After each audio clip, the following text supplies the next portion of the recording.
नमस्कार दोस्तों, मैं Abhishek Yadav स्वराले music class channel में आपका तहे दिल से स्वागत करता हूं। जितने भी म्यूज़िक एग्ज़ाम होती है ऑल ओवर इंडिया में, UGC NET music exam, MPTET music main exam, DSSB music exam, EMRS, NBS, KVS, BPSC, Bihar state, MPPSC, RPSC और ऑल ओवर इंडिया में जितनी भी म्यूज़िक एग्ज़ाम होती है सभी की तैयारी स्वराले म्यूज़िक क्लास चैनल द्वारा करवाई जाती है। इसी को ध्यान में रखते हुए कई सारी थ्योरी क्लासेस, कई सारे पेपर सॉल्यूशन, कई सारे मॉक टेस्ट और दो बहुत ही इंपॉर्टेंट वीडियो महामैराथन क्लासेस सभी आपको इसी चैनल पे अवेलेबल हो जाएगा। सभी की लिंक आपको डिस्क्रिप्शन में मिल जाएगी। स्पेशली मैं रिकमेंड करूंगा कि आप महामैराथन क्लासेस ज़रूर देखिए, उससे आपको स्वराले म्यूज़िक क्लास चैनल में किस तरीके से पढ़ाया जाता है उसका अंदाज़ा हो जाएगा और उसकी लिंक आपको जस्ट डिस्क्रिप्शन में नीचे ही मिल जाएगी। अभी हाल ही में मैंने वीणा के ऊपर वीडियो भी बनाया था जिसमें वीणा की थ्योरी क्लास और वीणा का एक मॉक टेस्ट भी करवाया था जिसमें टॉप 20 क्वेश्चन वीणा के रखे थे। क्योंकि आपके जितने भी म्यूज़िक एग्ज़ाम होती है सभी में आपके 3 इंस्ट्रूमेंट इंपॉर्टेंट होते हैं, तानपुरा, सितार और वीणा, इसलिए इनको करवाना काफ़ी ज़रूरी था। तो वीणा के ऊपर वीडियो मिल जाएगा आपको, उसके भी लिंक आपको डिस्क्रिप्शन में मिल जाएगी। अब आज का जो हमारा मेन मोटिव है वो जो आपका दिसंबर में एग्ज़ाम हुआ था यूजीसी नेट म्यूज़िक का 7/12/2023 को, उसका हम पेपर सॉल्यूशन आज पूरा कंप्लीट करने वाले हैं। पूरा 100 क्वेश्चन हम एक ही वीडियो में करेंगे, कोई पार्ट वार्ट में मैं नहीं लाने वाला हूँ, एक ही वीडियो में हम कंप्लीट करेंगे। साथ ही साथ इसमें मैं आपको कट ऑफ भी बताने वाला हूँ कि कितनी कट ऑफ जा सकती है, क्योंकि काफ़ी स्टूडेंट के मन में यही है कि कट ऑफ कितनी जा सकती है। क्योंकि पेपर सिंपल टू मॉडरेट था, काफ़ी क्वेश्चन सिंपल थे जिनका प्रैक्टिकल पोर्शन अच्छा है, यानी राग पक्ष अच्छा है, उनके ज़्यादातर क्वेश्चन सही गए होंगे क्योंकि रागों के क्वेश्चन ज़्यादा पूछे गए हैं और इंस्ट्रूमेंट के क्वेश्चन ज़्यादा पूछे गए हैं और कुछ गिने चुने क्वेश्चन आपके थोड़े टफ थे, बाकी सारे क्वेश्चन सिंपल थे लगभग। अगर आपने अच्छे से पढ़ाई करी होगी तो आपका बिल्कुल क्लियर होगा, कोई दिक्कत नहीं आने वाली। पेपर सॉल्यूशन शुरू करने से पहले मैं बता दूं आपको कि बिहार स्टेट की और यूजीसी नेट जून और DSSB म्यूज़िक एग्ज़ाम की सभी की तीनों की आपकी क्लासेस स्टार्ट हो चुकी है। तो अगर आप में से कोई भी रजिस्ट्रेशन करवाना चाहता है तो मात्र 600 रुपीज़ में वो रजिस्ट्रेशन करवा सकते हैं। और ये मेरा कॉन्टैक्ट नंबर है, इस पर कॉन्टैक्ट करके आप रजिस्ट्रेशन करवा सकते हैं। इसमें आपको थ्योरी क्लासेस, साथ ही साथ क्लासेस, उसके साथ ही साथ टेस्ट, उसके साथ ही साथ स्टडी मटेरियल सब कुछ प्रोवाइड कराया जाएगा। और अगर आप एमपीटेट के स्टूडेंट हैं तो ये कोर्स आपके लिए।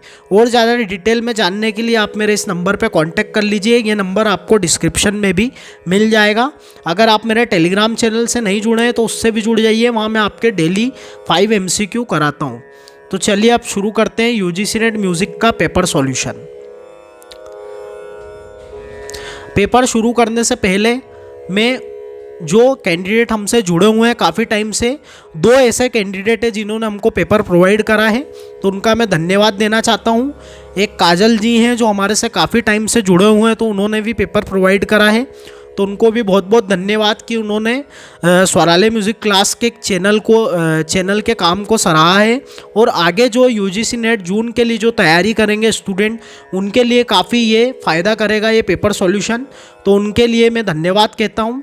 चलिए अब शुरू करते हैं हमारा पेपर सॉल्यूशन। तो सबसे पहला प्रश्न आपका 7 मात्रा की ताल है। हम इसमें ज़्यादा कुछ डिटेल में नहीं जानेंगे, सिर्फ आंसर टू आंसर करेंगे। कुछ क्वेश्चन ऐसे हैं जिनमें क्लेम किया जा सकता है, वैसे तो क्लेम की लास्ट डेट कल ही थी, तो अगर क्लेम आज चालू है तो आप बिल्कुल क्लेम करिएगा, अदरवाइज़ आप देखिएगा कि आपने सही क्वेश्चन पे क्लेम किया है या नहीं किया है। कुछ क्वेश्चन मैं बताऊंगा आपको कि जो क्लेम में जाने जैसे हैं। तो पहला प्रश्न आपका 7 मात्रा का ताल है, तो बहुत ही सिंपल प्रश्न था, तीव्रा और रूपक। तो यह आपका B और C इसका करेक्ट आंसर हो जाएगा। नेक्स्ट क्वेश्चन पे चलते हैं। ठुमरी गायन का समापन किया जाता है रेला रो से, लग्गी लड़ी से, बोल बाणी से या फिर मुकड़ा मोहरा से। तो सभी को पता है लग्गी लड़ी से। जो क्लासिकल म्यूजिक उपशास्त्रीय संगीत सुनते हैं उनको पता है कि ठुमरी, दादरा या ऐसी कोई सी भी उपशास्त्रीय विधा होती है उसको अंत में लग्गी लड़ी से ख़त्म किया जाता है। नेक्स्ट प्रश्न पे चलते हैं। ये प्रश्न थोड़ा आपका छोटे अक्षरों में दिया है। संकल्पनात्मक शोध वह है जिससे नवीन संकल्पनाओं को विकसित करने के लिए दार्शनिकों द्वारा प्रयोग किए जाने वाले कुछ अमूर्त विचार या सिद्धांत संबद्ध होते हैं। कला संबंधित विषयों के शोधकर्ता कभी भी हस्तक्षेप या दत्त आधारित शोध पर आश्रित अनुभवजन्य शोध का प्रयत्न नहीं करते हैं। तो ये चीज़ गलत है, प्रयत्न बिल्कुल किया जाता है, तभी तो कला जैसे मतलब संगीत हो या कोई सी भी कला हो उसमें बड़े बड़े रिसर्च हो पाते हैं। तो ए भी आपका सही है और आर भी आपका मतलब ये गलत है यहाँ पे। तो ए सही है आपका, आर असत्य है। तो ये आपका तीसरे नंबर का आंसर करेक्ट हो जाएगा। इसमें यहाँ पे आपका करेक्ट आंसर ए सत्य है और लेकिन आर असत्य है, क्योंकि इन्होंने नहीं करते हैं ऐसा कहा है। नेक्स्ट प्रश्न पे चलते हैं।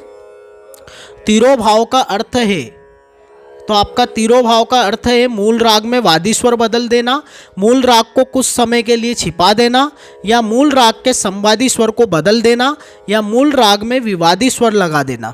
अब देखिए, अगर वादी स्वर को हम मान लीजिए किसी राग में, जैसे बिहाग का वादी स्वर है ग, और उसको हम म भी कर देंगे तो उससे क्या ही चेंज होना है, यानी कि स्वरों को वादी स्वर चेंज होने से संवादी से या फिर विवादी स्वर से कोई फर्क नहीं पड़ेगा। किसी मूल राग को अगर हम कुछ समय के लिए छुपा दें और दूसरे राग का प्रयोग करें तो आपका तिरोभाव होगा। तो ये इसका करेक्ट आंसर हो जाएगा। नेक्स्ट चलते हैं। निम्नांकित में से क्या ललित कला की श्रेणी में नहीं आता है? तो ये मैंने आपको महामैराथन क्लास में बताया था कि आपकी काव्य कला, चित्रकारी और मूर्ति कला ये ललित कला में आता है, लेकिन पुस्तक पठन ये ललित कला में नहीं आएगा। आपका संगीत विधा ललित कला में आती है। अब इसमें नेक्स्ट प्रश्न आपका देखते हैं। रविंद्र संगीत में प्रयोग किए जाने वाले विशिष्ट वाद्य यंत्र की पहचान कीजिए। दिलरुबा, ढोलक, इसराज, आनंद लहरी। तो इसमें करेक्ट आंसर आपका इसराज हो जाएगा। ये विशिष्ट रूप से आपके रविंद्र संगीत में प्रयोग किया जाता है, बंगाल के संगीत में। नेक्स्ट चलते हैं। पखावज की ताल है दीपचंदी, सुलताल, आड़ा चौताल या फिर धमार। तो आप सभी को पता है कि दीपचंदी तो ठुमरी की ताल है, धमार है, सुलताल है।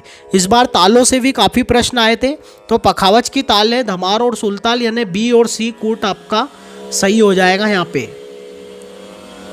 बी और सी नहीं, बी और डी। धमार आपका डी नंबर पे है, तो बी और डी आपका करेक्ट आंसर हो जाएगा। नेक्स्ट प्रश्न पे चलते हैं।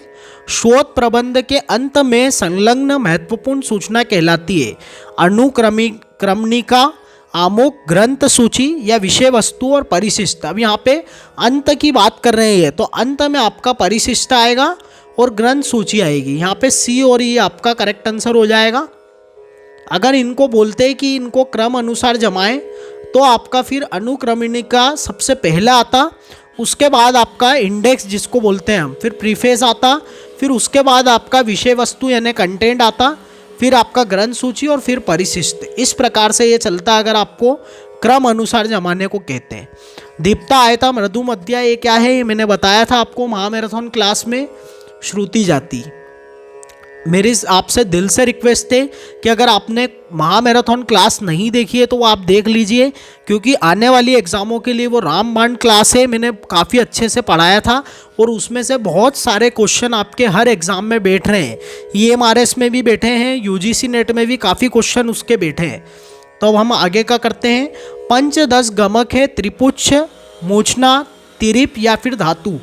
तो यहाँ पे धातु जो है आपके ये प्रबंध से संबंधित है, और आपके तिरिप जो है ये पंचदश यानी पंचविध गमक में आता है, जो कि सारंगदेव जी ने बताई है। त्रिपुच्छम आपकी दक्षिण की गमक है, दक्षिण की गमक है, और मूर्छना आप सभी को पता है। नेक्स्ट चलते हैं। शुद्धिकरण का सिद्धांत किसने दिया है? अब इन्होंने ये क्वेश्चन म्यूजिक में कैसे दे दिया मुझे भी नहीं समझ में आया, क्योंकि रिसर्च से भी कुछ रिलेटेड ऐसा कुछ है नहीं, लेकिन दिया है तो चुप्पी करना पड़ेगा। तो इसका करेक्ट आंसर अरस्तु आएगा। नेक्स्ट चलते हैं। शोध परिकल्पना से अभिप्राय है अनुक्रमणिका, शोध सार, दत्त संकलना, तर्क आश्रित अनुमान। तो आपके शोध का मतलब ही होता है कुछ नया तर्क लगा के कुछ नया खोजना। तो यहाँ पे करेक्ट आंसर आपका तर्क आश्रित अनुमान हो जाएगा। नेक्स्ट चलते हैं। कट पयादी है मेलों के नाम व संख्या जानने का सिद्धांत, ताल के 10 प्राण, मेल राग वर्गीकरण, मुश्ना निर्माण विधि। तो इसका करेक्ट आंसर आपका मेलों के नाम व संख्या जानने का सिद्धांत हो जाएगा। और मैंने आपसे कहा भी था कि इस बार कट पयादी का क्वेश्चन 100% आएगा, और 100% आया ही, क्योंकि काफ़ी सालों से ये क्वेश्चन आपका नहीं आया था। तो कट पयादी अगले साल के लिए भी काफ़ी इंपॉर्टेंट है, यानी जून के लिए काफ़ी इंपॉर्टेंट है, अगले सेशन के लिए। भवैया कहाँ का लोकगीत है, ये भी काफ़ी बार पूछा गया क्वेश्चन है। राजस्थान, बंगाल, पंजाब या फिर उत्तर प्रदेश। तो ये आपके बंगाल का लोकगीत है। वाद्य वृंद का अन्य नाम है राग कदम्बम, ग्रंथिका, कुतुब या फिर आपका शोभनिक। तो यह आएगा कुतुब। इसको त के नीचे ऊ की मात्रा आएगी, इन्होंने यहाँ पे लगाई नहीं है, यानी मिसप्रिंट है वो। और राग कदम जो है ये आपके गोपाल नायक की रचना है, ये भी आप याद रखिएगा। नेक्स्ट चलते हैं।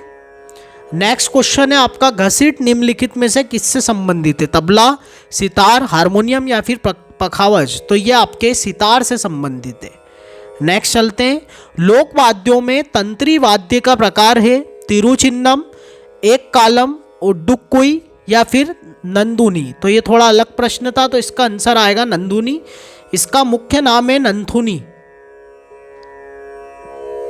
नथुनी या नंथुनी इसका मुख्य नाम है।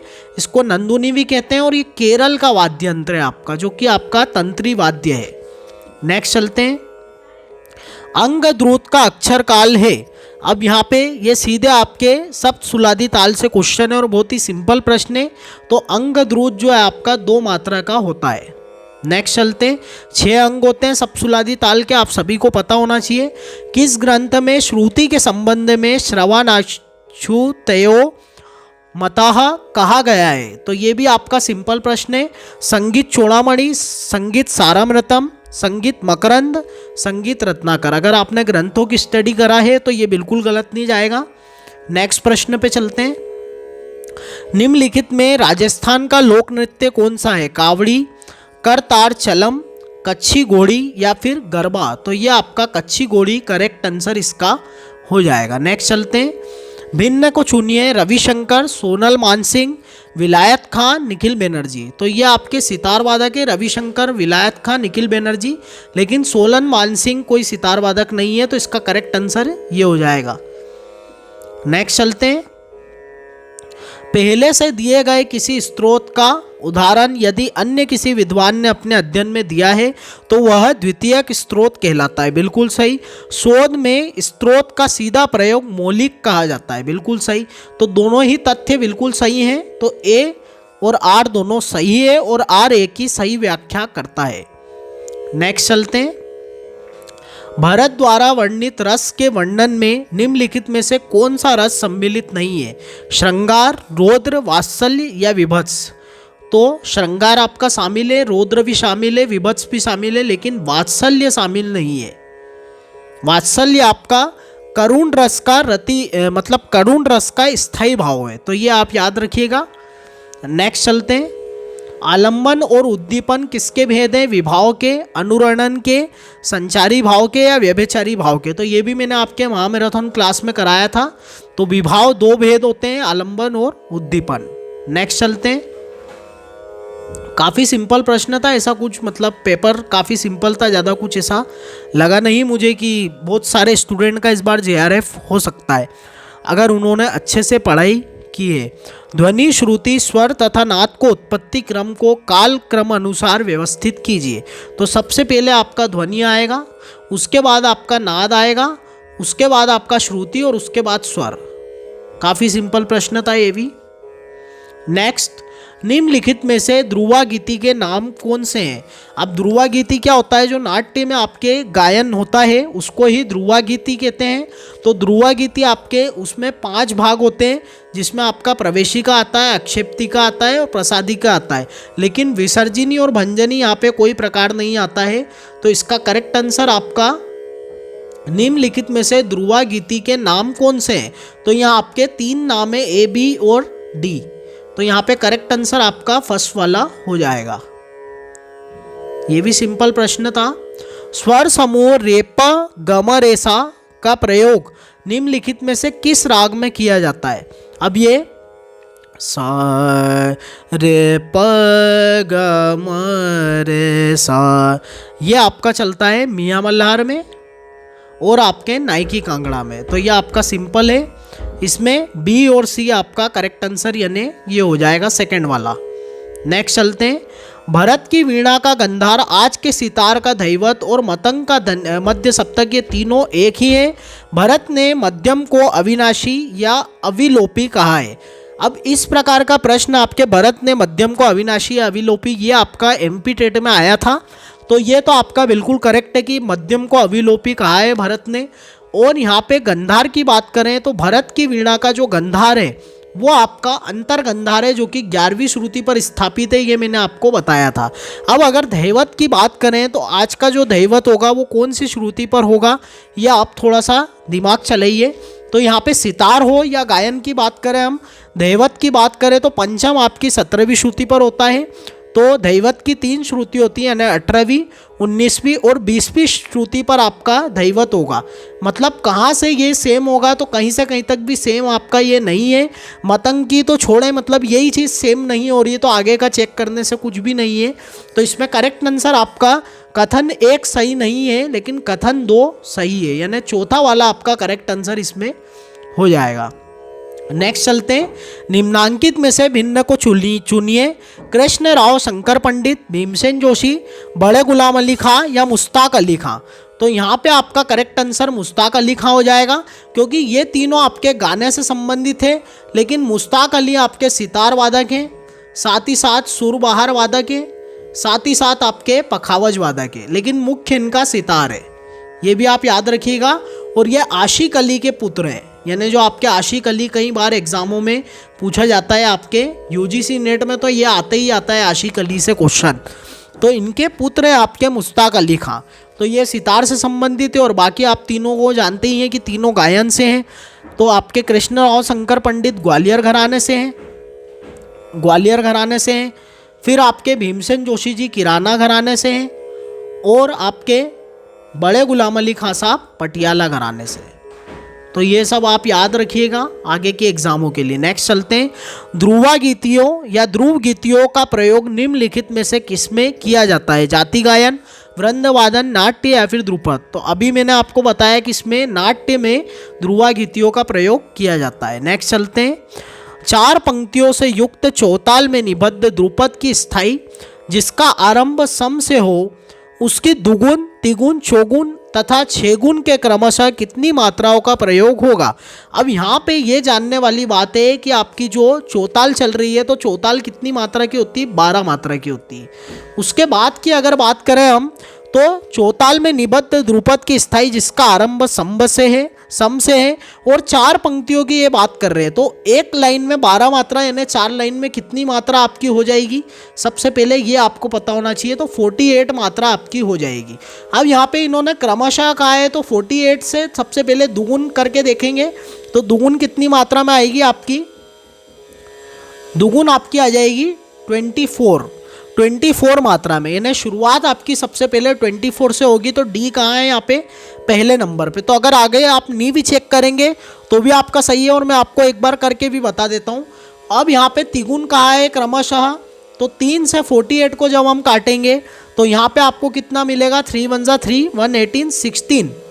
तो यहाँ पे आपका आ जाएगा डी सी। देखिए आप बिल्कुल सही क्रम चल रहा है, डी सी। अब ये देखिए डी सी, यानी ये फर्स्ट, ये आपका सेकंड।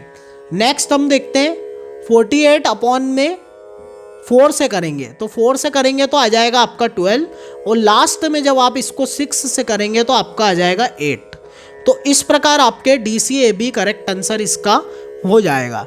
क्वेश्चन को ध्यान से समझना बहुत ज़रूरी है। इस प्रकार के क्वेश्चन काफ़ी यूनिक होते हैं, अभी तक इस प्रकार का क्वेश्चन नहीं बना है, तो ये एक यूनिक क्वेश्चन है। नेक्स्ट चलते हैं। अब ये सीधे ग्रंथ से है और कुछ भी नहीं है, बहुत सिंपल पूछा गया है। किसका कौन सा ग्रंथ है ये आपको बताना है। तो संगीत राज जो है वो आपके महाराणा कुंभा का ग्रंथ है। नेक्स्ट आपके संगीत सार की बात करें तो संगीत सार आपके विद्यारण्य माधवाचार्य जी का ग्रंथ है, और संगीत समय सार आपके पार्शदेव, और संगीतांजलि ओंकारनाथ ठाकुर। यानी आपका यहाँ पे किस प्रकार से बनेगा? ए का थर्ड, ए का थर्ड कहाँ पे, ये रहा, मतलब ये हमारा करेक्ट आंसर हो जाएगा। आगे का चेक करने की ज़रूरत ही नहीं है। अगर आपको एक ही पता है तो आप एक से ही, इससे आपका पेपर का टाइम बचता है, तो ये हमको ध्यान देना जरूरी है। नेक्स्ट चलते हैं। राग वसंत में यदि तीव्र म कोमल ध सा नि ध प म ग म रे ग स्वरावली को लिया जाए तो यह तिरोभाव होगा और इससे किस राग की छाया उत्पन्न होगी। अब यहाँ पे इन्होंने थोड़ा सा राग को चेंज करा है, तो यहाँ पे म रेगा लिया है इन्होंने और कोमल दैवत है, तो यह आपका सीधा सा पूर्या धनाश्री हो जाएगा। नेक्स्ट चलते हैं। पूर्या धनाश्री को दक्षिण में क्या कहते हैं, तो दक्षिण में पूर्या धनाश्री को पंतु वराली कहते हैं। इस प्रकार के प्रश्न आपसे नेक्स्ट एग्जाम में पूछे जा सकते हैं। नेक्स्ट चलते हैं। कर्नाटक संगीत पद्धति का अंतर्गंधार हिंदुस्तानी संगीत पद्धति के किस स्वर के समान है, तो ये भी मैंने आपको कराया था और हर बार पूछा जाता है ये। तो शुद्ध गंधार के समान है। कोमल गंधार आपके साधारण गंधार के समान है और षट श्रुतिक ऋषभ भी इसको कहेंगे। शुद्ध मध्यम आपका शुद्ध मध्यम ही होता है और शुद्ध रे वहां पे हो जाता है आपका शुद्ध गा, शुद्ध गा और चतुश्रुतिक ऋषभ, तो ये आप लिख लीजिएगा। नेक्स्ट चलते हैं। निम्नलिखित में से भरत के अलंकारों को इंगित कीजिए। अब यहाँ पे अगर आपको कुछ नहीं भी पता है तो आप जो आपको पता है उससे आप छाट के निकाल सकते हैं। जैसे करप और अपस्वर, ये आपके गायकों के दोष हैं, गायकों के दोष हैं, तो सीधा सा हमको पता चल जाता है कि सम और आवर्तक जो है वो भरत के अलंकार है। अगर आपने नहीं भी पढ़ा है तो थोड़ा सा दिमाग लगा के आप आंसर को आसानी से बना सकते हैं।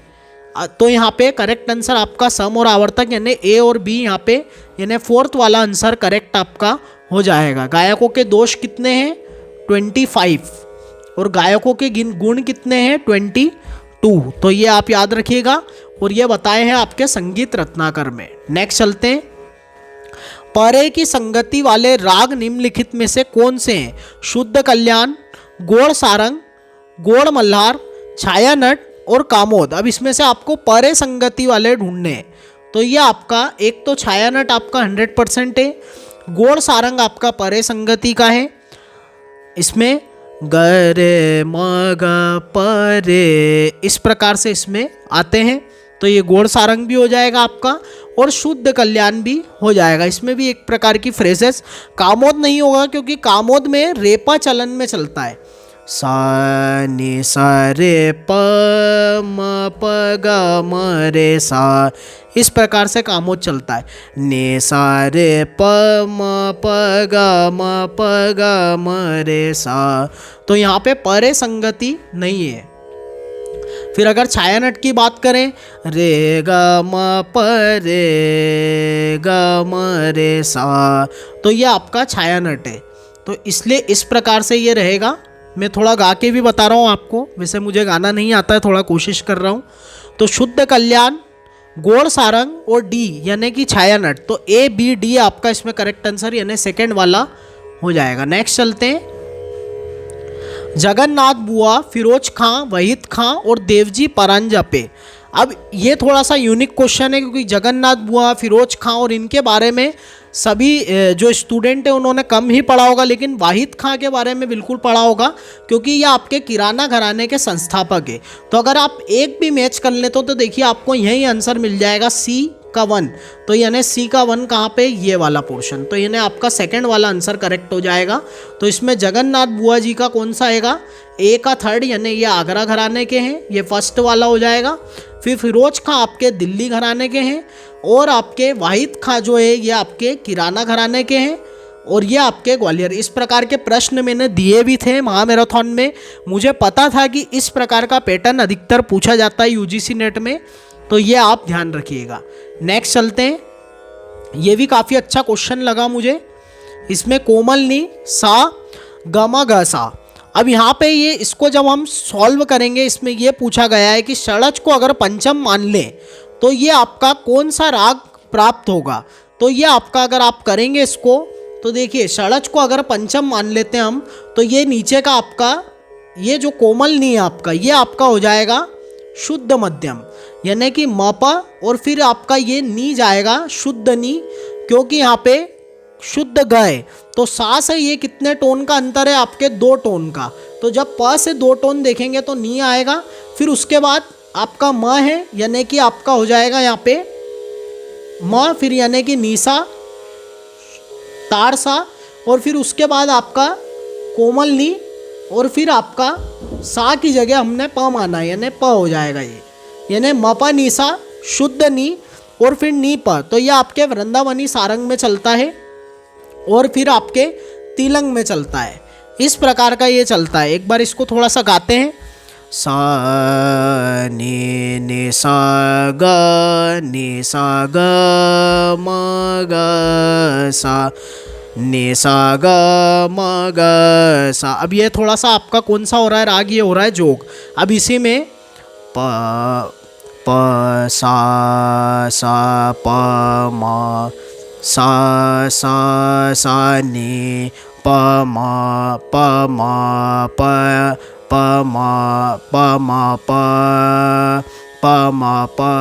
सा प नी सा नी सा ग प म प सा। थोड़ा सा गड़बड़ी हो रही है तो इसको करके देखिएगा। एक्चुअली थोड़ा सा कठिन पड़ रहा है मुझे, मैं थोड़ा और तैयारी के साथ इसको करूँगा। चलिए नेक्स्ट चलते हैं। शोरी मियाँ के पिता कौन है? गुलाम रज़ा, गुलाम गौस। लेकिन आप उसको अगर सेमीटोन टोन के हिसाब से करेंगे तो बिल्कुल आपका सही जाएगा, कोई दिक्कत नहीं आनी है। थोड़ा सा मूछना कठिन होती है, एकदम करना मुश्किल होता है, तो अगली बार मैं और तैयारी के साथ आपको गा के बताऊँगा। शोरी मियाँ के पिता कौन है? गुलाम रज़ा, गुलाम गौस, गुलाम रसूल या फिर गुलाम अली। तो काफ़ी स्टूडेंट ने गुलाम रज़ा लगाया, लेकिन इसका करेक्ट आंसर आपका गुलाम रसूल हो जाएगा। नेक्स्ट चलते हैं। निम्नलिखित को वाद्य संगीत में किसी राग के प्रदर्शन के सही क्रम में व्यवस्थित कीजिए। आलाप, राजा खानी गत, जोड़, मसीत खानी गत। अब यहाँ पे इसका करेक्ट आंसर आपका सबसे पहले आलाप आएगा, फिर जोड़ आएगा, फिर आपका मसीत खानी गत आएगा, और फिर आपका रजा खानी गत आएगा, यानी कि ACDB। तो ये आपका करेक्ट आंसर लास्ट वाला हो जाएगा। अगर ये आपके आंसर की में नहीं है तो ये फिर क्लेम का प्रश्न है। नेक्स्ट चलते हैं। राग कोमल ऋषभ आशावरी के अवरोह में कोमल निषाद और कोमल गंधार वर्जित करने से किस राग के स्वर प्राप्त होंगे? तो आशावरी राग में अगर हम कोमल रे कर देते हैं तो वो आपका बन जाता है कोमल ऋषभ आशावरी। अब ये अवरोह की बात कर रहे हैं, तो अवरोह में अगर हम नी और ग को हटा देंगे तो साधा पम रेसा वो बन जाएगा, यानी कि ध कोमल और रे कोमल। तो ये आपका गुणकली का फ्रेज बनेगा, तो ये आप याद रखिएगा। नेक्स्ट चलते हैं। निम्नलिखित में से तोड़ी थाट के रागों को इंगित कीजिए। गुजरी तोड़ी, बिलास खानी तोड़ी, भोपाली तोड़ी या फिर मियाँ की तोड़ी। अब इसमें बिलास खानी तोड़ी, भोपाल तोड़ी, ये नाम तो तोड़ी से हैं, लेकिन ये तोड़ी थाट का नहीं है, ये दोनों आपके भैरवी थाट के हैं। गुजरी तोड़ी और मियाँ की तोड़ी आपके तोड़ी थाट के हैं, तो इसका करेक्ट आंसर आपका A और D हो जाएगा।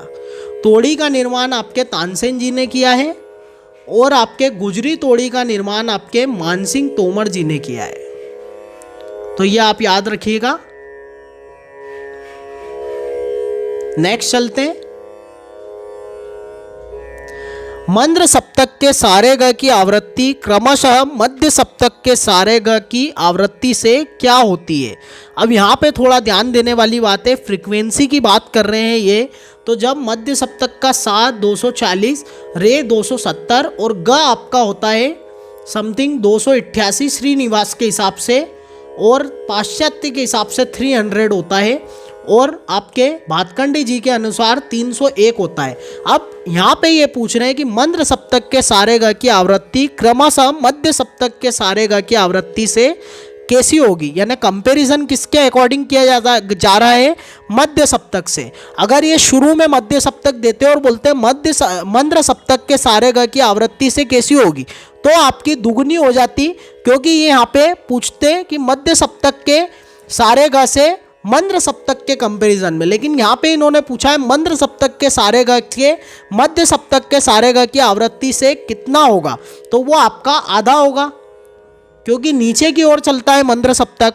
अगर ये उल्टा पूछते तो फिर वहाँ पे दुगुनी आता। तो यहाँ पे ये आप थोड़ा सा क्वेश्चन को पढ़ के आंसर करें, नहीं तो बिल्कुल गलत करके आएंगे। काफ़ी स्टूडेंट ने इसमें गलती की होगी। नेक्स्ट प्रश्न है आपका आशिक अली खां। अभी मैंने बात ही करी थी आपसे कि आशिक अली खां का पेपर में आता ही आता है, हर बार पूछते हैं। तो इसका आशिक अली खां जो है वो आपके सितार से संबंधित है, असद अली खां आपके रुद्रवीणा से संबंधित है, हाफिज़ अली सरोद से, और विजय राघव राव आपके बांसुरी से संबंधित है। तो इसका करेक्ट आंसर आपका हो जाएगा ए का थर्ड। देख लीजिए कहाँ पे ए का थर्ड, ये दोनों में है, मतलब ये बी का सेकंड, यानी ये भी दोनों में है। अब हाफिज़ अली खां सरोद वादक है, यानी सी का फोर्थ, यानी आपका फर्स्ट वाला आंसर करेक्ट आंसर हो जाएगा।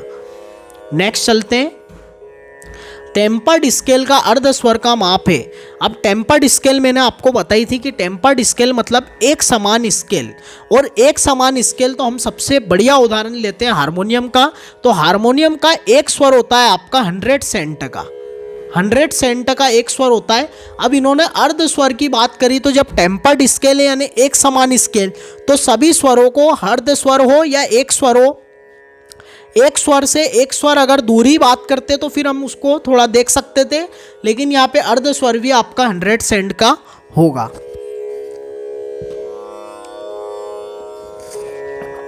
नेक्स्ट क्वेश्चन पे चलते हैं। नेक्स्ट क्वेश्चन है आपका, निम्नलिखित में से कौन से ग्रंथ 17वीं सदी में लिखे गए हैं। अब यहाँ पे देखिए संगीत परिजात जो है आपका, ये 17वीं सदी का आपका ग्रंथ माना जाता है। 1650 ईस्वी का ये ग्रंथ है, तो 17वीं सदी का ही माना जाता है, क्योंकि 17वीं सदी के उत्तरार्ध का माना जाता है।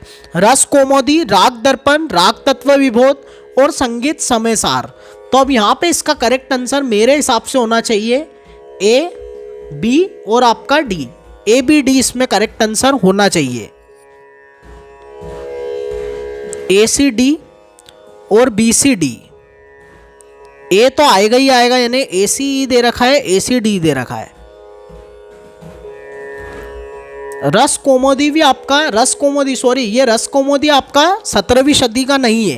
राग दर्पण और राग तत्व विबोध आपका 17वीं सदी का है, यानी कि ए, सी, डी ये करेक्ट आंसर आपका होगा।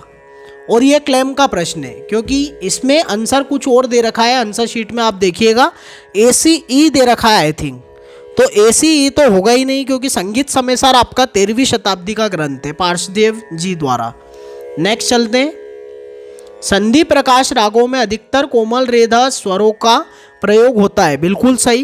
कुछ रागों में अपवाद रूप में यह नियम शिथिल भी होता है, तो ये भी बात सही है। दोनों बातें आपकी सही है, तो कथन 1 कथन 2 दोनों सही है। नेक्स्ट चलते हैं, ठुमरी में प्रयोग होने वाली ताल है सुलताल, तिलवाड़ा, झुमरा या फिर दीपचंदी। तो दीपचंदी ठुमरी में प्रयोग होती है। बहुत सिंपल प्रश्न था। ये भी मैंने आपको बताए थे कि कौन से दक्षिणी नाम होते हैं। तो नट भैरवी को हिंदुस्तानी में आसावरी, यानी किस राग का, किस हिंदुस्तानी राग का दक्षिणी नाम नट भैरवी है, तो वो आपके आसावरी। कामवर्धनी का पूर्वी, गमन प्रिया मारवा का है, और शुभ पंतु वराली तोड़ी का है। यानी आपका बनेगा ए का थर्ड। ए का थर्ड आप देख लीजिए, तो ये दो आपके मिल रहे हैं, ये भी मिल रहा है, ये भी मिल रहा है।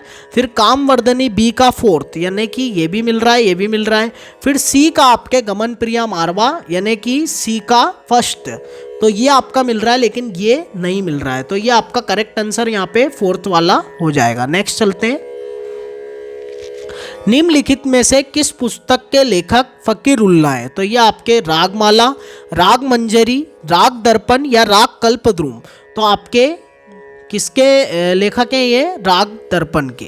और ये आपके मानसिंह तोमर जी द्वारा मान कुतूहल जो है उसका फारसी अनुवाद है। तो ये भी आप याद रखिएगा, फारसी अनुवाद किया है। रागमाला, राग मंजरी आपके पुंडरीक विट्ठल के ग्रंथ थे, पुंडरीक विट्ठल के। और राग कल्पद्रुम आपका कृष्ण राव जी का ग्रंथ है, कृष्ण राव व्यास इनका ग्रंथ है। नेक्स्ट चलते हैं, सिंह भोपाल द्वारा रचित संगीत रत्नाकर की टीका है संगीत सार, संगीत सुधाकर, संगीत चूड़ामणि या फिर संगीत सारामृत। तो यहाँ पे आपका करेक्ट आंसर संगीत सुधाकर हो जाएगा। नेक्स्ट चलते हैं, सुर सिंगार की रचना किसके द्वारा हुई है? ये भी आपका कोई सी एग्जाम में भी पूछा गया था और सेम क्वेश्चन आपका रिपीट हो गया है। तो गुलाम खां, जफर खां, विलास खां। तो इसका करेक्ट आंसर आपके जफर खां है। तानसेन के दरबार में थे ये जफर खां। नेक्स्ट प्रश्न है आपका, स्वर साम्य की दृष्टि से राग शुद्ध मल्हार व बिलावल मेल जन्य दुर्गा समान है। बिल्कुल सही, बिल्कुल दुर्गा के समान ही स्वर लगते हैं शुद्ध मल्हार में, और राग दुर्गा में धम रेप स्वर संगति के प्रयोग से शुद्ध मल्हार की छाया का निवारण हो जाता है। तो ये दोनों ही आपके सही हैं और आर ए की सही व्याख्या करता है। नेक्स्ट प्रश्न चलते हैं, निम्नलिखित में से प्रबंध का अंग कौन सा नहीं है? पद बिल्कुल है, स्वर बिल्कुल है, ध्रुव आपका कोई अंग नहीं है प्रबंध का, ये आपका है जाति। जो आपके 4 भेद बताए हैं, जाति नहीं सॉरी 4 आपके इसको क्या कहते हैं, ध्रुवा, आपके 5 जातियां हैं प्रबंध की। धातु कहते हैं इसको, यह आपके 4 धातुओं में आता है। तो यह आप याद रखिएगा, ध्रुवा जो है ये 4 धातुओं में सबसे मुख्य धातु होती है, और पद स्वर विरुद्ध ताल तेनक ये सब आपके क्या है, अंग हैं प्रबंध के, अंग है पद स्वर ताल तेनक विरुद्ध और आपके पाठ, ये आपके अंग है। तो ये सब जाति नहीं है, थोड़ा सा ध्यान दीजिएगा। ये ध्रुव जो है आपका ये क्या है, धातु है। 4 धातुएं बताई गई हैं प्रबंध की। नेक्स्ट चलते हैं, मध्यम ग्राम में 9 श्रुति वाला षड्ज मध्यम भाव संवाद निम्नलिखित में से किन स्वरों में स्थापित होता है? अब यहाँ पे ये थोड़ा सा अलग क्वेश्चन है, इसको थोड़ा ध्यान से करेंगे तो ही ये सही होगा, वरना सारे जितने भी स्टूडेंट हैं सब इसको गलत करके आए होंगे। इसका करेक्ट आंसर आपका रेपा होगा, और वो कैसे होगा वो मैं आपको समझाता हूँ। जैसे आपका मध्यम ग्राम में 9 श्रुति वाला षड्ज मध्यम भाव संवाद, अब सामा जो होता है आपका षड्ज मध्यम भाव संवाद होता है, तो सामा से आपके संवाद कौन कौन से बनेंगे, रेपा गानी, फिर आपके गधा बनेगा, सॉरी सामा रेपा गधा, सामा रेपा गधा मनी पसा धरे नी गा। तो इस प्रकार से ये चलेगा। अब इसमें सामा जो है आपका और रेपा, अब इसमें आप देखिए नीमा बोल रहे हैं ये, तो मनी नीमा ये हम थोड़ा सा देख सकते हैं। तो यहाँ पे आपके धागा तो बिल्कुल नहीं बन रहा है और सापा भी बिल्कुल नहीं बनेगा, क्योंकि षड्ज मध्यम का वाद है, तो 2 तो ऐसे ही घट गए आपके। अब रेपा की बात करें तो पंचम आपका मध्यम ग्राम में होता है 16वीं श्रुति पर, और आपका ऋषभ होता है, ऋषभ आपका 3 श्रुति का होता है मध्यम ग्राम में भी, तो उसमें ऋषभ जो होगा आपका ये हो जाएगा 7वीं श्रुति पर। तो जब आप 16 में से 7 को माइनस करेंगे तो आपका हो जाएगा 9, यानी 9 श्रुति वाला षड्ज मध्यम भाव संवाद कौन सा होगा, वो आपका रेपा होगा। ये थोड़ा करना ही पड़ेगा तभी आपको समझ में आएगा। उम्मीद करता हूँ आपको अच्छे से समझ में आया होगा। नहीं भी आया हो तो आप मुझसे कमेंट करके या आपके कॉल करके पूछ सकते हैं, डिस्क्रिप्शन में आपको नंबर मिल जाएंगे। नेक्स्ट है, कल्याण थाट जन्य 2 मध्यम युक्त रागों में कोमल निषाद का प्रयोग मुख्यतः कहाँ किया जाता है? तो अब यहाँ पे आपको पता ही होगा, जिसे हम गाते हैं, मान लीजिए कि हम गा रहे हैं, केदार गा रहे हैं, साम साम ग प म प द नि सा नि द प म प म म रे सा। अब इसमें साम ग प म प द नि प, इस प्रकार से कोमल नी का प्रयोग किया जाता है। तो म प द नि प ये काय में हुआ, अवरोह में हुआ, तो इसका करेक्ट आंसर आपका अवरोह में यानी सेकंड वाला आंसर करेक्ट हो जाएगा। राग विबोध ग्रंथ में कितने विकृत स्वरों की चर्चा की गई है? तो यहाँ पे इन्होंने 7 माना है, लेकिन ये बिल्कुल गलत है। ये प्रश्न क्लेम का है।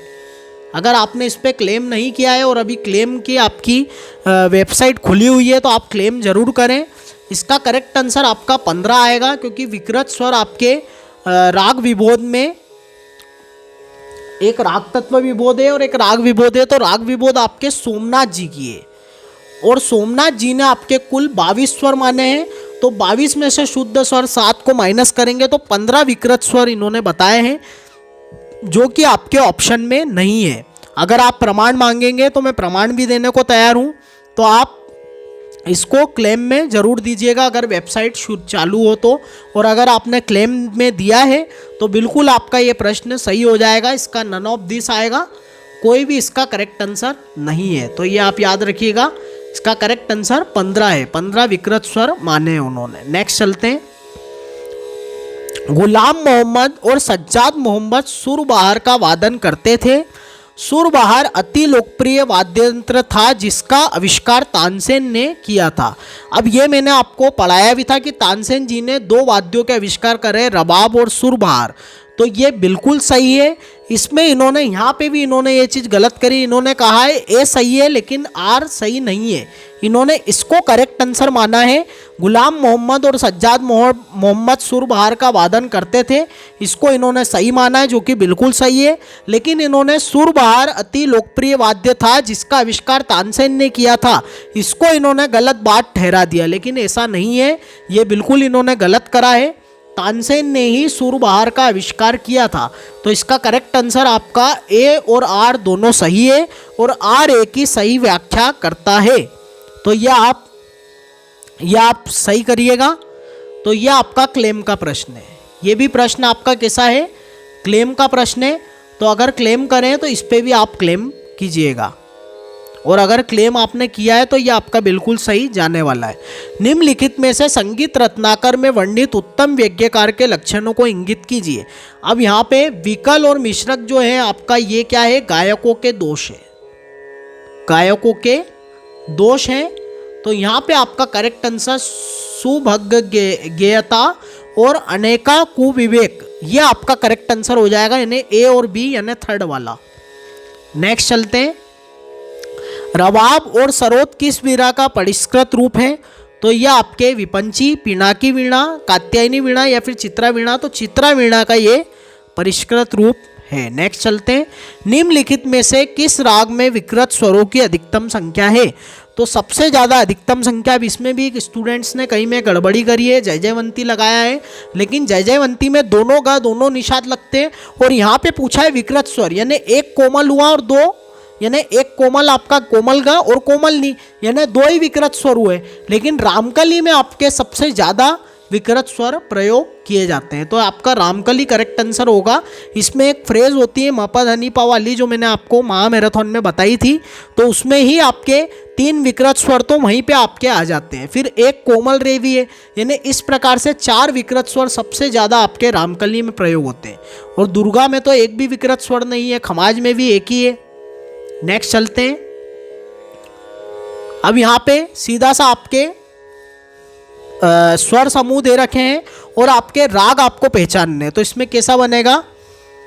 म प ग म ग, ये आपका हो गया बिहाग, ठीक है। रे म प ग म रे। अब यहाँ पे ये आपका बनेगा श्याम कल्याण, ये आपका बिहाग, ये आपका बनेगा श्याम कल्याण। फिर इसमें रे प रे ग रे सा, ये आपका श्री का पार्ट है, ये आपका श्री हो जाएगा। फिर सा रे रे प ग म प ग म रे, ये मैंने आपको बताया। तो ये आपका है कामोद। तो इस प्रकार से काफ़ी सिंपल था ये, यानी ए का थर्ड। तो यहीं से आपका करेक्ट आंसर निकल जाता है, ये वाला थर्ड वाला। नेक्स्ट चलते हैं।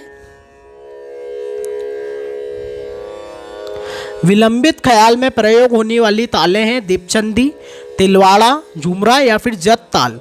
तो यहाँ पे तिलवाड़ा और झुमरा आपके विलंबित में प्रयोग की जाती है, यानी बी और सी इसका करेक्ट आंसर हो जाएगा। नेक्स्ट चलते हैं।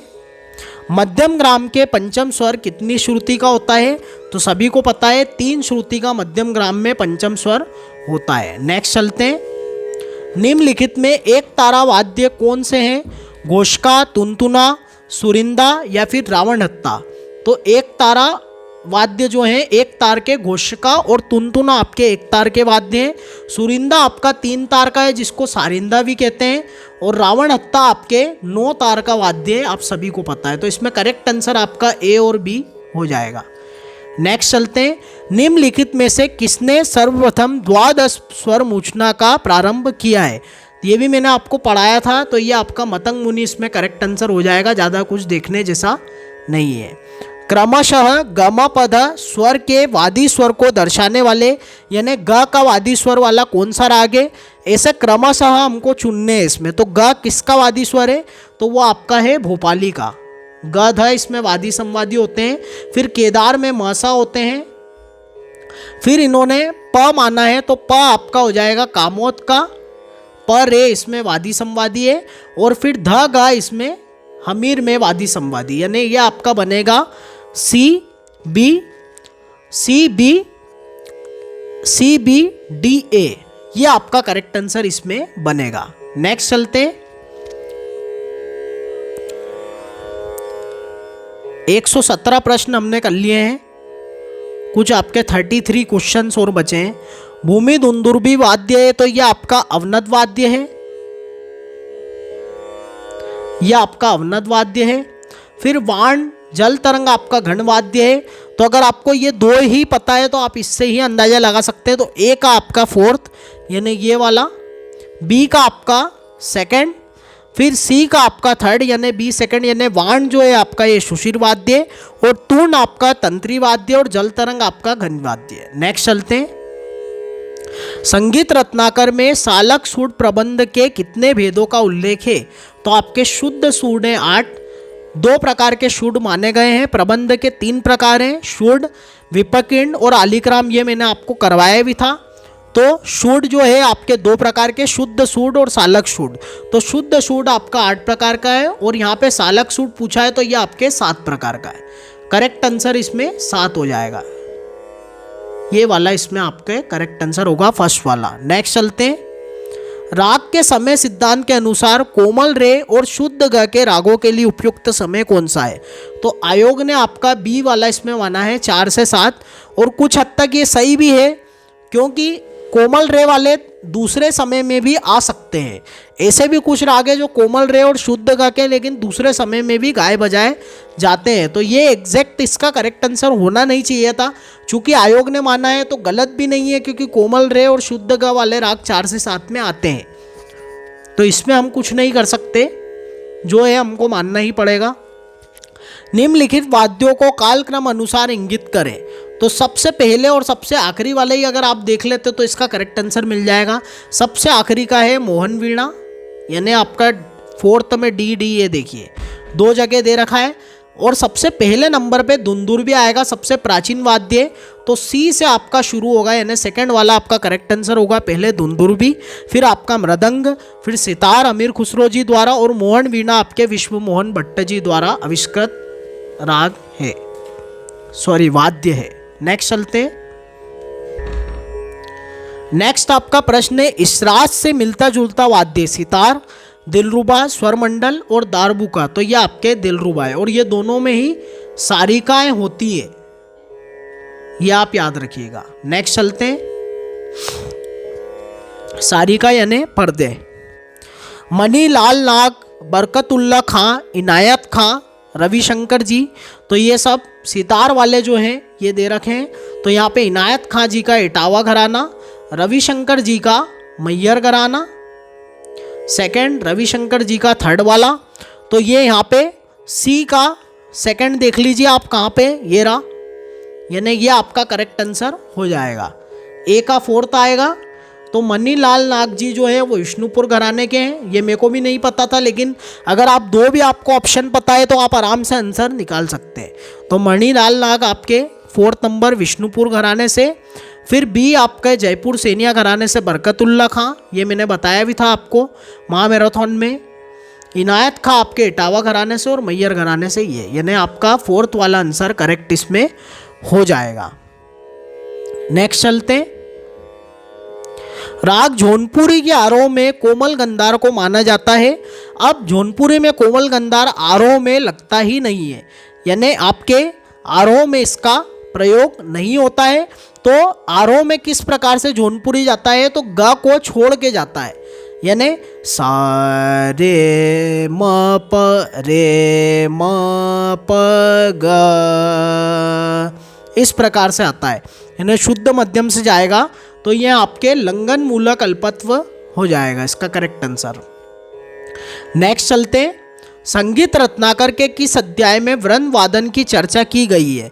अब यहाँ पे काफ़ी स्टूडेंट ने वाद्य अध्याय लगाया हुआ है, लेकिन इसमें प्रकीर्णा अध्याय सही होगा। प्रकीर्णा अध्याय में आपके वृंद वादन की चर्चा मिलती है, कुतुब की चर्चा मिलती है। नेक्स्ट चलते हैं, उद्ग्रह निम्नलिखित में से किस विधा से संबंधित है। तो आप सभी को पता है कि उद्ग्रह जो होता है प्रबंध की धातुओं में आता है और सबसे पहली धातु उद्ग्रह होती है। नेक्स्ट चलते हैं, निम्नलिखित में से कौन आगरा घराने के प्रतिनिधि हैं। किशोरी अमोनकर आपके जयपुर घराने के हैं, आमिर खां साहब आपके इंदौर घराने के, और राजा भैया पूछवाले ग्वालियर घराने के, लतापत हुसैन खां साहब आपके आगरा घराने के हैं। नेक्स्ट चलते हैं, निम्नलिखित में से कौन सा स्थाय, स्थाय मतलब स्वरों के छोटे छोटे समूह को स्थाय कहते हैं, राग जय जयवंती से संबंधित है। अब यहाँ पे देखिए कौन कौन से स्थायों का प्रयोग जय जयवंती में होगा। ए जो है ये बिल्कुल आएगा, फिर उसके बाद आपका सी आएगा, रे रे ग म प म ग रे सा रे नी द प रे ग म प रे सा, ये चलता है आपका। तो ये ए सी तो फिक्स ही आपका। बाकी आप देख लीजिए कहाँ पे क्या आ रहे हैं। तो ए सी आपके 2 में आ रहा है, एक में भी आ रहा है और एक 3 में भी आ रहा है। अब यहाँ पे ई वाला, यहाँ पे थर्ड वाला नहीं होगा, ये फर्स्ट वाला होगा। ये भी आपका क्लेम का प्रश्न है, क्योंकि आयोग ने आपका थर्ड वाला माना है, जबकि ई वाला जो है आपका रेगम अपन ई, ये तो कहीं से कहीं तक होना ही नहीं है। रेगम अपन ई उसमें जय जयवंती में चलता ही नहीं है। रेमा पनी चलता है, रेगा मनी धपा चलता है, लेकिन रेगम अपन नी नहीं होता है। तो इसमें करेक्ट आंसर आपका होगा ए बी सी। शुरू वाला सेकंड वाला भी हम कह सकते हैं, लेकिन ई तो कहीं से कहीं तक नहीं आना है। तो ये भी आपका क्लेम का प्रश्न है। तो ये भी अगर आपने क्लेम में लगाया है, अगर आपने नहीं लगाया और आपकी साइट खुली है तो आप लगा लीजिए, ये भी आपका बिल्कुल सही होगा। वज्रिका की बात करें तो वज्रिका आपकी श्रुति है, उत्तरायता आपकी मूर्छना है, मेदनी आपकी जाति है और मुखारी आपका मेल है। काफ़ी सिंपल प्रश्न है। यूजीसी नेट ने एक काफ़ी अच्छा, एनटीए ने काफ़ी अच्छा, यानी नेशनल टेस्टिंग एजेंसी जो आपका पेपर बनाती है, तो उन्होंने ये काफ़ी अच्छा करा है कि वो नेशनल लेवल की एग्ज़ाम लेते हैं, तो उसमें आपका सारा नॉलेज चेक करते हैं। अब इसमें आपकी श्रुति भी आ गई, जाति भी आ गई, जिन्हें प्रबंध की जाति भी आ गई, फिर आपके मूर्छना का भी इसमें परीक्षण कर लिया उन्होंने। तो एक ही क्वेश्चन में ये कई सारा नॉलेज आपका चेक करते हैं, ये देखने वाली बात है। तो आगे के पेपर भी इसी प्रकार से बनेंगे, तो आप तैयारी इसी प्रकार से करिए। मैं जून वाले कैंडिडेट्स के लिए कह रहा हूँ। तो वज्रिका आपका श्रुति यानी आपका ए का फोर्थ, तो ये आपका करेक्ट आंसर हो जाएगा। ए का फोर्थ, बी का थर्ड, फिर सी का आपका सेकंड और डी का आपका फर्स्ट, इस प्रकार से ये होगा। नेक्स्ट चलते हैं, अहोबल का शुद्ध सप्तक वर्तमान में किस थाट के समान है। बिलावल, खमाज, काफी या फिर कल्याण। तो प्राचीन समय में शुद्ध सप्तक आपके काफी थाट को माना गया है और अभी बिलावल को माना गया है। सर्वप्रथम शुद्ध थाट मानने वाले 2 हैं आपके, एक राधा गोविंद संगीत सार के लेखक सवाई प्रताप सिंह, इनका नाम है सवाई प्रताप सिंह, और दूसरे आपके हैं मोहम्मद रजा, जिनका ग्रंथ है नगमते आसिफी। इन्होंने सर्वप्रथम आपके बिलावल थाट को शुद्ध माना है, मोहम्मद रजा। तो ये आप नोट कर लीजिएगा, एग्जाम में आने वाले एग्जामों में के लिए आपके लिए इम्पोर्टेंट है। नेक्स्ट चलते हैं, निम्नलिखित रागों को शाम से प्रातः के क्रम में व्यवस्थित कीजिए। तो इस पर मेरा आपको एक बहुत ही बेहतरीन वीडियो मिलेगा, क्योंकि ये एग्ज़ाम आपके यूजीसी नेट का फेवरेट प्रश्न है, हर बार पूछा जाता है। समय काल से रिलेटेड 2 से 3 प्रश्न आपके आते ही हैं।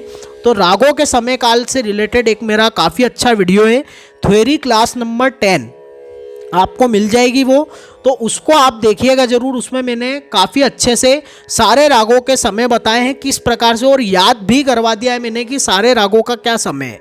तो यहाँ पे मारवा आपके दिन के चतुर्थ प्रहर में गाया जाता है, फिर यमन रात्रि का प्रथम प्रहर, फिर आपका आएगा यहाँ पे बागेश्वरी रात्रि का द्वितीय प्रहर यानी तीसरे नंबर का, मालकोंस आपका रात्रि का तृतीय प्रहर, और भटियार आपका रात्रि का अंतिम प्रहर। तो इस प्रकार से आपका ये चलेगा। तो यहाँ पे आपका करेक्ट आंसर होगा ACBED, ये आपका करेक्ट आंसर यानी फर्स्ट वाला आपका करेक्ट आंसर हो जाएगा। नेक्स्ट चलते हैं। निम्नांकित या निम्नलिखित कर्नाटक तालों को चतस्त्र जाति के अनुसार कम से ज़्यादा मात्राओं के क्रम में व्यवस्थित कीजिए। अब कई सारे स्टूडेंट इसको चतस्त्र जाति में करने लग गए होंगे, लेकिन ऐसा कुछ भी नहीं करना था। चतस्त्र जाति का मतलब ही यही है कि लघु की 4 मात्रा, और 4 मात्रा तो ऑलरेडी होती है लघु की, तो हमको सीधा सा ताल देखना था कि कौन सा ताल कम से ज़्यादा मात्राओं तक में क्रम में जमाना था। तो सबसे पहले आपका एक ताल आएगा 4 मात्रा का, सारा नॉलेज ये आपका चेक कर रहे हैं एक ही क्वेश्चन में। रूपक 6 ताल का, त्रिपुट आपका 8 मात्रा का, फिर अट ताल जो है आपका ये ध्रुवा अट मठ, यानी मठ पहले आएगा आपका, मठ आएगा आपका 10 मात्रा का, और अट आएगा आपका 12 मात्रा का। तो इस प्रकार से आपका चलेगा। तो सबसे पहले आपका CBDAE ये आपका बनेगा। इसमें देख लीजिए कहाँ पे, तो ये आपका चौथे नंबर का इस पे करेक्ट आंसर हो जाएगा। नेक्स्ट चलते हैं। ब्राह्मी वीणा का अन्य नाम क्या है? तो ये भी मैंने आपको बहुत अच्छे से बताया है, अभी हाल ही में भी ने वीणा का वीडियो करवाया है, तो ये वीणा का वीडियो आप ज़रूर देखिएगा, डिटेल में है पूरा, थ्योरी क्लास भी है, साथ ही साथ टॉप 20 क्वेश्चंस भी आपको मिल जाएंगे। मेरे महामैराथन क्लास वाले वीडियो के लिंक के जस्ट नीचे आपको उसकी लिंक मिल जाएगी, तो आप ज़रूर देखिएगा, ये मैंने करवाया है। तो ब्राह्मी वीणा आपकी 1 तार वाली होती है, और 1 तार वाली आपकी घोषवती वीणा भी होती है। नेक्स्ट चलते हैं। मधुकरी किस वर्ग का वाद्य है? तत्वाद्य है, अवनद वाद्य है, घन वाद्य है, या फिर शुशिर वाद्य है? तो मधुकरी आपका शुशिर वाद्य है। इसका वर्णन आपको संगीत रत्नाकर में मिल जाएगा। संगीत रत्नाकर में एक वायु यंत्र जो है, वायु वाद्य जो है, मतलब वायु से संबंधित वाद्य यंत्र की चर्चा जो मिलती है, तो उसमें मधुकरी का नाम सामने आता है। नेक्स्ट चलते हैं। विष्णु दिगंबर पलुस्कर के शिष्य हैं, ये भी मैंने काफ़ी बार कराया था, और महामैराथन में भी इस प्रकार का प्रश्न में लेके आया था आपके सामने। तो बहुत ही सिंपल है, नारायण राव व्यास जी है, विनायक राव पटवर्धन जी है, और ओमकार नाथ ठाकुर जी, ये तीनों आपके शिष्य हैं, और बालकृष्ण बुआ जी आपके गुरु हैं। तो ये आप याद रखिएगा। तो इसमें आपका करेक्ट आंसर हो जाएगा ACD। ACD कहाँ पे देख लीजिए, 3rd वाला करेक्ट आंसर हो जाएगा। नेक्स्ट चलते। निम्नलिखित तालों को ऐसे क्रम में व्यवस्थित करें जिसमें उनके पहले विभाग में क्रमशः 2, 3, 4 तथा 5 मात्राएं हो, यानी कि पहले विभाग को हमको ध्यान देना है। अब तिलवाड़ा का पहला विभाग 4 मात्रा का होता है, जपताल का आपका 2 मात्रा का होता है, दादरा का आपका 3 मात्रा का होता है, धमार आपका 5 मात्रा का पहला विभाग होता है। अब हमको क्रमशः 2, 3, 4, 5 में जमाना है। तो पहले आपका आएगा जपताल, फिर दूसरा आपका दादरा, फिर तीसरा आपका तिलवाड़ा, और चौथा आपका धमार, यानी ये आपका बनेगा BCAD, ये आपका बनेगा करेक्ट आंसर BCAD। नेक्स्ट चलते हैं। निम्नलिखित में से कौन सा मेजर स्केल के समान है? काफ़ी, बिलावल, आसावरी, भैरव। तो बिलावल आपके मेजर स्केल के समान है, सारे शुद्ध स्वर, और माइनर स्केल के समान है आसावरी। माइनर स्केल के समान आसावरी पाश्चात्य में 8 स्केल मानी गई है। नेक्स्ट चलते हैं। पूर्व लग्न कर्ण का सही उदाहरण है। अब कर्ण आपके 2 प्रकार के होते हैं, पूर्व लग्न कर्ण और अनुलग्न कर्ण। तो यहाँ पे ये वाला जो है आपका अनुलग्न कर्ण है, और ये वाला आपका पूर्व लग्न कर्ण है। तो यहाँ पे पूर्व लग्न कर्ण कौन सा होगा? फर्स्ट वाला करेक्ट आंसर हो जाएगा। नेक्स्ट चलते हैं। वस्तुतः षड्ज पंचम भाव के संवाद का उल्टा ही षड्ज मध्यम संवाद है। बिल्कुल सही, बिल्कुल उल्टा है, अलग है थोड़ा। यदि किसी सप्तक के प को सा मान लें तो षड्ज मध्यम बन जाता है, ये भी बिल्कुल सही बात है। अगर आप किसी के सप्तक को, मतलब किसी सप्तक के प को सा मान लेंगे तो आपका षड्ज जो है वो मध्यम बन जाएगा। जैसे हम सा रे ग म प, अब यहाँ पे प सा नी ध प म सा। तो ये देखिए मैंने थोड़ा बहुत मूर्छना करके बताया, पहले गलत हो गई थी लेकिन अभी सही हुई है। तो बिल्कुल करेक्ट आंसर है आपका फर्स्ट वाला। आगे भी मैं कोशिश करूँगा कि आपको अच्छे से बता पाऊँ, क्योंकि पूछना थोड़ी कठिन होती है, इसलिए वो उस टाइम पे गलत हो गई थी। निसा गमा गसा वाला जो क्वेश्चन था आपका। अब ये क्वेश्चन है, अयुग्म संज्ञा का प्रयोग किस ताल जाति के लिए किया जाता है। आयोग ने इसका करेक्ट आंसर त्रयस्थ माना है, लेकिन मुझे समझ में नहीं आया कि ये क्वेश्चन ही क्या है। तो अगर आप में से किसी को पता हो, इसके बारे में नॉलेज हो, तो मेरे नॉलेज को अपडेट करें, कमेंट जरूर करिएगा ये क्या है, और इसका कहीं प्रमाण हो आपके पास तो मुझे व्हाट्सएप पे भेजिए या टेलीग्राम पे भेजिए। इस प्रकार का क्वेश्चन मैंने आज तक नहीं पढ़ा है, यानी ताल जाति, अयुग्म संज्ञा, ये कुछ अलग ही है मतलब। नेक्स्ट चलते हैं। खैर जो भी हो, यहाँ पे ये समझ में आता है कि सम और प्रकीर्ण आपका ताल जाति नहीं है। नेक्स्ट चलते हैं। ये आपके स्वर समूह दे रखे हैं और आगे आपके सामने आपके राग दे रखे हैं। तो ये रेपा मगा सारे सानी, ये आपके चलता है तिलक कामोद में। तो ये आपका फर्स्ट का फोर्थ हो जाएगा, यानी ये फर्स्ट वाला है आपका। फिर रेपा रेगा सारे निशा, ये आपका देसी हो जाएगा। ये आपका फोर्थ वाला, ये देसी हो जाएगा। फिर रेपा गामा पा गामा रेसा, इस प्रकार का नायकी कामड़ा में चलेगा कोमल गा वाला। और यहाँ पे आपका गोड़ मल्लार ये हो जाएगा। नेक्स्ट चलते हैं। तो ये आपका करेक्ट आंसर देखिए क्या बनेगा इसमें, ए का फोर्थ, यानी ये फर्स्ट वाला ही आपका करेक्ट आंसर इसमें हो जाएगा। नेक्स्ट चलते हैं। 4 से 5 क्वेश्चन और बचे आपके। स्वरावली 10 क्वेश्चन, मतलब 8 क्वेश्चन और बचे हैं। स्वरावली कोमल रे शुद्ध गा म ध, इस प्रकार से ये स्वरावली दे रखी। इसमें शुद्ध मध्यम को षडज माने तो किस राग का रागांग उत्पन्न होगा। अब ये इन्होंने बोला है, तो यहाँ पे आप जब शुद्ध मध्यम को षडज मान लेंगे तो ये यहाँ पे आधा स्वर आपको दिख रहा होगा, यह आधा स्वर कोमल रे हो जाएगा। और यहाँ पे आपका एक स्वर चलेंगे तो ये आपका कोमल गा हो जाएगा। और नीचे की बात करें तो यहाँ पे ये आपका जब म को साम आना है तो इसके नीचे आधा सेमीटोन, तो ये आपका शुद्ध नी। और फिर आपका सीधे आपका एक टोन और आधा सेमीटोन, यानी ये आपका हो जाएगा कोमल ध, यानी ये आपका तोड़ी अंग दिखा रहा है। तो ये इसका करेक्ट आंसर हो जाएगा। नेक्स्ट चलते हैं।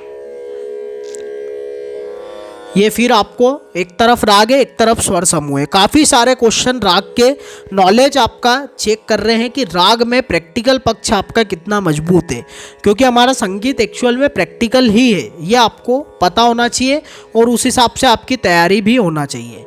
तो श्री का यहाँ पे बनेगा थर्ड वाला। पुरिया यहाँ पे कौन सा है, तो पुरिया का आप देखिए, पूर्वी जो आपका ये हो जाएगा कोमल, इसमें दोनों मध्यम लगते हैं तो शुद्ध मध्यम इसमें आ जाएगा। नेक्स्ट आपका पुरिया धनाश्री जो होगा ये सेकंड वाला होगा और पुरिया आपका फर्स्ट वाला हो जाएगा। तो इस प्रकार से यानी ए का थर्ड देखिए आप कहाँ पे, तो थर्ड वाला आपका करेक्ट आंसर इसमें हो जाएगा। नेक्स्ट चलते हैं। ये जब भी आपको यूजीसी नेट में आजकल एनटीए में ये जो पेपर बनते हैं तो इसमें आपके पैराग्राफ वाले क्वेश्चन काफ़ी पूछने लग गए हैं, लेकिन पैराग्राफ आप देखिएगा कोई मतलब नहीं रहता है। पैराग्राफ बस वो आपका टाइम ख़राब करने के लिए, आपका समय वेस्ट करने के लिए ये करते हैं। तो आप सीधे क्वेश्चन पर ध्यान दीजिए। एग्ज़ामों में आजकल इस प्रकार से ज़्यादा हो रहा है, जिससे आपका समय खराब हो और आपका पेपर काफ़ी छूट भी जाता है इससे। निम्नांकित में से किस राग की स्वरावली में मदा निसा रे स्वरों का प्रयोग होता है। तो आपका जिसमें नहीं होता है उसको आप हटा दीजिए। बागेश्वरी में आपके कोमल रे लगता ही नहीं है, कोमल ध भी नहीं लगता है, तो बागेश्वरी हट जाएगा। भटियार आपका हट जाएगा क्योंकि भटियार में मदा सा चलता है, तीव्र म और आपका शुद्ध ध इसमें होता है, तो कोमल ध होता ही नहीं है, तो भटियार भी आपका हट जाएगा। यानी ACD इसमें करेक्ट आंसर आपका हो जाएगा थर्ड वाला। नेक्स्ट चलते हैं। अब एक तरफ आपके राग है, एक तरफ थाट है, बहुत सिंपल है ये भी। कोमल ऋषभ आसावरी आपके भैरवी थाट का है, दरबारी कांगड़ा आसावरी का, सुहा आपका काफ़ी थाट का, और राग है श्री आपका खमास थाट का है। यानी आपका A का B यानी सेकंड वाला, यानी आपका यहीं से आंसर निकल जाएगा, आपका सेकंड आंसर करेक्ट है। नेक्स्ट चलते हैं। स्वर मंडल को प्राचीन काल में किस नाम से जाना जाता था, तो इसको मत कोकिला के नाम से जाना जाता था। नेक्स्ट चलते हैं। सिंगी या फिर श्रृंगी किस वर्ग का वाद्य है, तो यह आपका शुशिर वाद्य है। नेक्स्ट चलते हैं। कमायचा किस राज्य का प्रमुख लोकवाद्य है, तो ये आपके राजस्थान का, ये मैंने आपको बताया था। नेक्स्ट चलते हैं, ये मैंने आपको बताया भी था महामैराथन में। निम्नलिखित में से विचित्र वीणा वादकों के नाम चुनिए। प्यार खां, अब्दुल अजीज़ खां, जफ़र खां, लालमणि मिश्रा जी और ध्रुव तारा जोशी। तो यहाँ पे आपके अब्दुल अजीज़ खां और लालमणि मिश्रा आपके विचित्र वीणा वादक है, यानी कि बी और डी आपका, यह करेक्ट आंसर आपका हो जाएगा। नेक्स्ट चलते हैं, मेयो का चिकारा किस वर्ग का वाद्य है? अब यहाँ पे चिकारा ध्यान दीजिए, ये वाद्य यंत्र और मेयो आपका समुदाय है। मेयो आपका समुदाय है, तो इसमें करेक्ट आंसर आपका हो जाएगा तत्वाद्य। तो इस प्रकार से हमने पूरे 100 क्वेश्चन कर लिए हैं। यह आपका पूरा यूजीसी नेट का पेपर था। अब थोड़ा सा हम इस पे आपके कट ऑफ पे डिस्कशन कर लेते हैं। कट ऑफ पे डिस्कशन यहीं पे करते हैं हम। तो कट ऑफ आपका जनरल का आप यूआर का मान के चलिए, आपको 200 प्लस अगर आपके नंबर हैं तो आपका 100% यूआर में यूजीसी नेट क्लियर है। ओबीसी की बात करें तो ओबीसी में आपके 185 प्लस आपके होने चाहिए, यानी समथिंग 190 प्लस है अगर आपके, तो आप 100% मान के चलिए कि क्लियर है। एससी एसटी की बात करें तो एसटी एससी की बात करें आपके तो 175 टू, अगर 175 के प्लस हैं, 170 प्लस वालों के भी थोड़े बहुत चांसेस बनेंगे, लेकिन 175 या 180 प्लस है तो आपका 100% सिलेक्शन हो जाएगा, आपके यूजीसी नेट आपका क्लियर है। जेआरएफ की बात करें तो जेआरएफ फिर आपका 210 प्लस होना चाहिए, 220 प्लस होना चाहिए। इस प्रकार से आपका अलग अलग कैटेगरी में आप डिवाइस, यानी यूजीसी नेट के जो मैंने कट ऑफ बताया है उससे आप 10-1 नंबर ऊपर नीचे करके देख सकते हैं। तो इस प्रकार से आपका कट ऑफ रहने वाला है पेपर के अकॉर्डिंग। ये मैंने पेपर के अकॉर्डिंग आपका बताया है, तो ये आप ध्यान रखिएगा। पूरा पेपर हमने यूजीसी नेट म्यूज़िक का एक ही वीडियो में सॉल्व कर दिया है। साथ ही साथ मैंने आपको कट ऑफ भी बता दी है। तो आपको मेरा पढ़ाना, मेरी सारी चीज़ें देखिए, आप पेपर सॉल्यूशन देखिए, मॉक टेस्ट देखिए, थ्योरी क्लासेस देखिए, सब कुछ देखिए। म्यूज़िक की हर एक अपडेट मैं देता हूँ, सब कुछ देखिए, आपको अच्छा लगे और दिल से आवाज़ आए तो मेरे चैनल को लाइक, शेयर और सब्सक्राइब जरूर कीजिएगा। Thank you so much. जय श्री राम। और आपके एक सूचना ये भी है कि जो यूजीसी नेट जून के लिए प्रिपरेशन करना चाहते हैं तो वो हमारे बैच से जुड़ सकते हैं। नंबर मैंने शुरू में भी बताया था और आप डिस्क्रिप्शन में भी देख सकते हैं। Thank you so much. जय श्री राम।